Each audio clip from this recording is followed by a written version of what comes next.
Inilah mata air dan perkebunan yang kelak menjadi pertanda keluarnya Dajjal di akhir zaman. Di balik hiruk-pikuk dunia modern, ada sebuah rahasia tua yang tersimpan di tanah Syam. Ini bukan sekadar dongeng, melainkan sebuah peringatan yang disampaikan langsung oleh sosok paling mengerikan dalam sejarah manusia, yaitu Dajjal. Mari kita kembali ke masa 1400-an tahun yang lalu. Dalam sebuah hadis sahih yang diriwayatkan oleh Imam Muslim, dahulu ada seorang pelaut bernama Tamim Ad-Dari yang terdampar di sebuah pulau misterius. Di sana, ia bertemu dengan sosok raksasa yang terbelenggu rantai besi. Sosok itu tidak meminta makanan atau kebebasan, ia justru melontarkan pertanyaan-pertanyaan aneh tentang alam yang menjadi jam pasir bagi kemunculannya. Pertanyaan pertama Dajjal adalah, beritahukan kepadaku tentang kebun kurma Baisan, apakah pohon-pohonnya masih berbuah? Baisan adalah sebuah wilayah subur di lembah Palestina yang kini diduduki Israel dan dikenal sebagai Beit She'an. Terletak di persimpangan lembah Jordan dan lembah Jezreel, sekitar 27 km ke arah selatan dari Danau Tiberias. Dahulu tempat ini adalah hamparan hijau yang luar biasa subur. Ribuan pohon kurma tumbuh rapat, menghasilkan buah yang manis dan melimpah. Namun, sekarang suasananya telah berubah. Perkebunan kurma yang melegenda itu perlahan mulai menyusut, digantikan oleh bangunan beton dan tanah yang kian gersang akibat eksploitasi air yang gila-gilaan. Dajjal berkata, jika pohon-pohon kurma itu berhenti berbuah, maka itulah tanda ia akan segera dilepaskan. Kemudian pertanyaan kedua Dajjal laknatullah adalah tentang mata air Zugar. Dajjal bertanya, apakah airnya masih mengalir dan penduduknya masih bertani dengan air itu?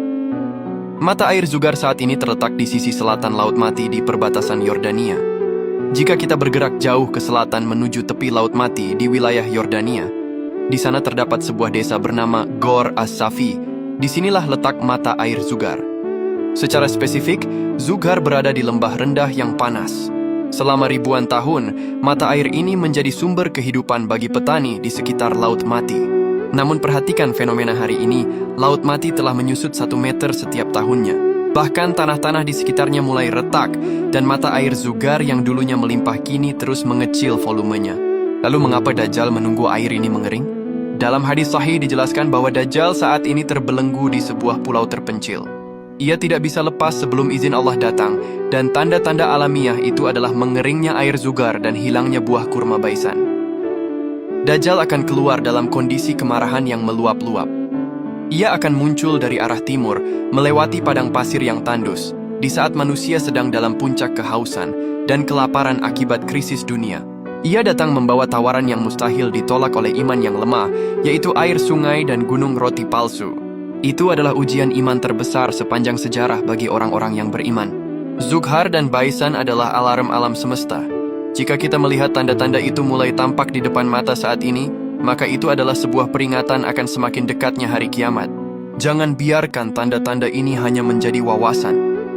Perkuat benteng diri dengan doa perlindungan dari fitnah Dajjal di setiap tasyahud akhir solat kita, dan lazimkan membaca surah Al-Kahfi. Sebab, ketika air Zugar benar-benar kering, hanya iman yang bisa menyelamatkan kita. Ya Allah, semoga kita semua selamat dari fitnah dan tipu daya Dajjal di akhir zaman ini. Amin.